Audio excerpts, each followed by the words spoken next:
Hi everyone, it's Rosemary Maris from Maris Art. Today I'd like to uh, go on with my things I'm doing for my BOHO journal and show you some things I'm doing with die cuts.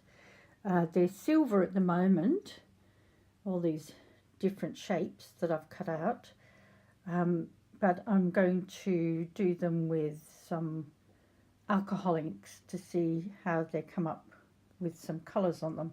They're basically silver card that I'm going to experiment, see if it actually takes the dye. This is what I cut it from. Oh look, there's me. Hello. And it's just a piece of card that was the dividers in tea bags, I think it was. And so I thought, oh, that would look really nice. So I'm going to show you some basic things about die cutting machines. This is mine. So I'm going to presume that you know nothing, and that's what this series is all about. You can see, while I've got it in my hand, you can see my setup for what I'm doing with this, this enormous book. And down here, I found some boxes that my granddaughter had some food delivered in, and they had a divider in, so I've glued it in as a shelf, and those containers contain everything that I might use in this big fat journal. Sounds like big fat Greek wedding. So this is the way I am set up for filming. You don't have to have fancy Nancy things. What I've got are 2 coffee tables each side, a couple of blocks of wood, and a plank. And I've set it up so that the plank has got a mark on it like that, so I know where to put the camera so that it's focused in so that you can see. So I'll just put it there, and there you are, perfectly in focus. So this is how I store my dies. I don't know whether that's how you spell it, because that's like when you die, but with the Y it's with, anyway, doesn't matter. So this is just a folder that I found actually in Target, and what I've done is in these pockets, some of them are back to back, but these have got my dies in them. And on beautiful eBay again, I found these black things are magnets. Let me get one out. So everything is held on by a magnet, which is really useful, so they don't slide about. And when you have them like this, you can see at a glance what you want. I tend to like put the same things together, but you can see quite easily what it is you want to pull out. So that's a little tip on storing them. It gets very, very heavy because those magnet sheets are very heavy. So I just bring over my little machine. Now this is a Sizzix machine. I'm not going to go through how you do all this stuff here, because you know how you put in different plates and whatnot, because it's all on, you just follow the pictures basically. So the picture for what I'm doing, which is cutting out a die, oh, one's fallen out. So I'm going to use this die to cut out this little doily thing, because I've got the doilies that I sprayed the pages with, and I want to make them look a bit more fancy, so I might do that. I've also got some small silver ones that I might put behind there as well. So I'll either have it, I'm not going to fold this one at the minute because I might not use it that way. I'm either going to have it going across the page like that, but then when you turn it, it's not coloured, or I'll probably use a half of it like that to decorate a page on the side of a page and maybe make it a tuck spot or something. Depends what I feel like. To make it a tuck spot, because this is so fragile, I'd probably cut out a circle of paper behind it. So we're going to look at how you make these dies.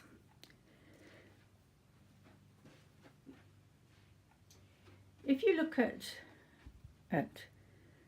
this, if I can get in focus for you, to me it's got an edge that goes, it curls under nicely, and the other side it's sort of sticking up. Don't know whether you can see that.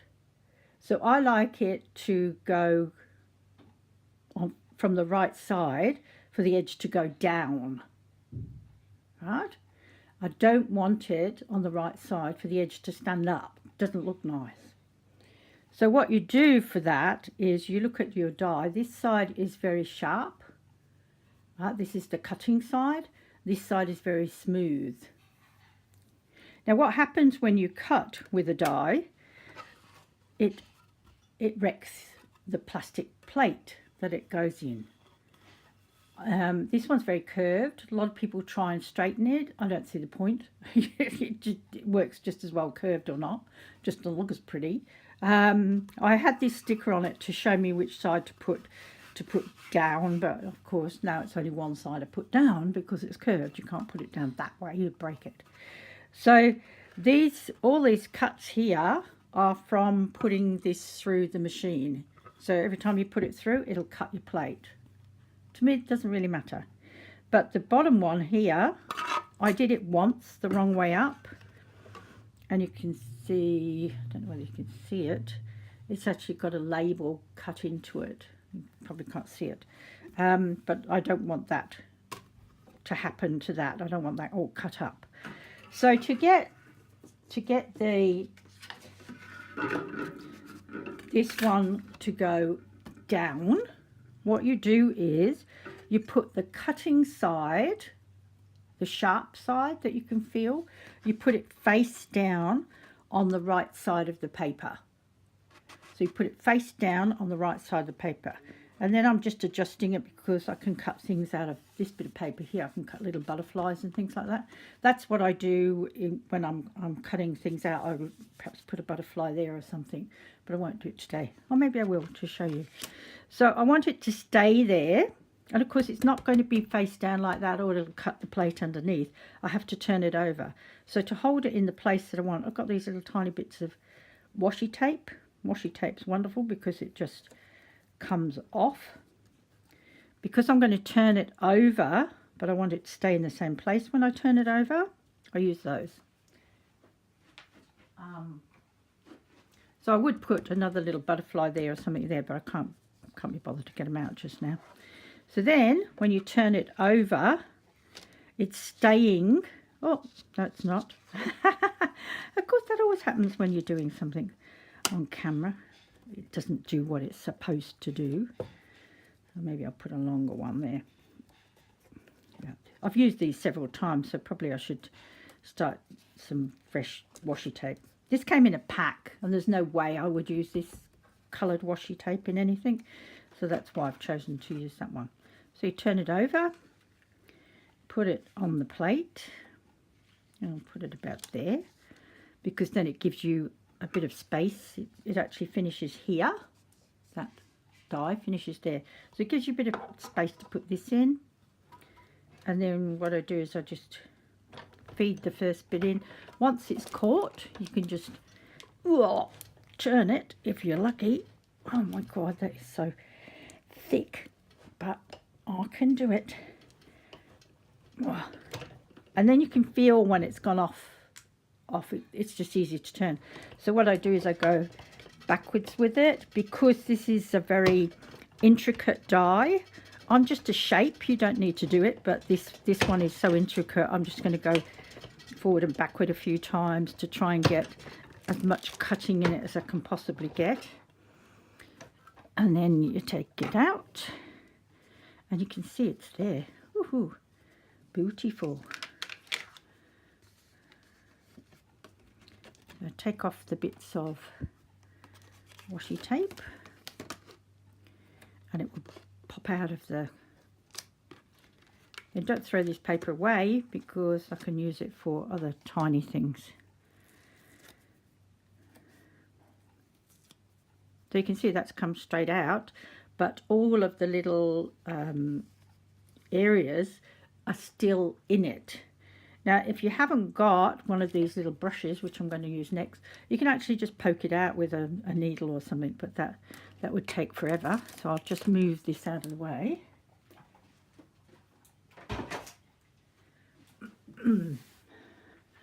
Make sure I've got it where you can see it, because I'm going to sit down. And then you put it on a piece of foam like that, and just go over it with this. And the bristles go in the little holes. Some of the holes are too small for it to go in, but you can see it's starting to come out. Look at that, isn't that pretty?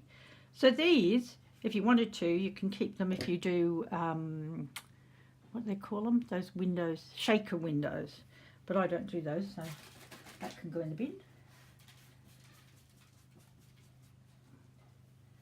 And then I get it and see where else it's not come out, and just do it again. We'll be left with some that don't come out because of the way it is. So you can see it's starting to come away here now. So that's about all I'm going to get out with that brush. So you just peel it off, and then you can get a needle or a pin, or I've got an awl, so I do that.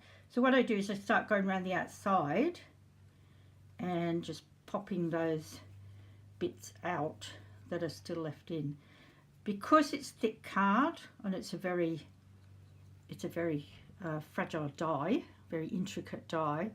Sometimes they get like, I don't know whether you can see that there. There's a little tiny bit of paper, not those, they're the little hole things. There's a little tiny bit of paper still where it's ripped. Oh, there you are, you can see it there. So what I do afterwards, I'll go around and I'll cut those off. I'm very fussy. But there's no point in doing a beautiful die if when you put it onto something, where's that bit of paper, you see it. Where is it? There. You see it through the, I don't like that, so I don't want that little white bit there, so I'll go around and cut those off. So you just pop out the shapes like that, and like I say, here, very difficult to focus. You see, it's going to rip that paper because it hasn't cut it really properly. So that one, you can actually just smooth it out with whatever you're popping out. But here, there's a bit here that needs cutting off. There. So that's what I do. I go around and I pop all these little bits out. Some of them come out really easily. Just make sure that you brush them off on the back, because if you're going to glue it down on something, then you don't want the little bits left that are going to fill the holes up again like that. You need to go around the back, make sure that that's off at the back. Okay. Anything else I need to tell you about that? Not really. Just remember to put the cutting side of your die on the right side of the paper to get that beautiful curved edge that you can see there. And then on this side, you see it's sort of going the other way. It's coming upwards instead of downwards. I don't like that. Of course, you could just put it down and have your damaged thing at the bottom. It's easier because then you can see where you've put it, but I'd already started doing it the other way, so I can't put the cut one down at the bottom now. Anyway, it's too complicated. But you'll work out your own way of doing it. But that's the way that I do it. Hope that helps you. In the next video, what I'm going to be doing is the die cuts that I showed you, the silver ones. I'm going to be using alcohol inks to colour them. So I hope this step-by-step thing is not too simple for you, because I know some of you are very experienced, but there are beginners that watch things. Bye-bye.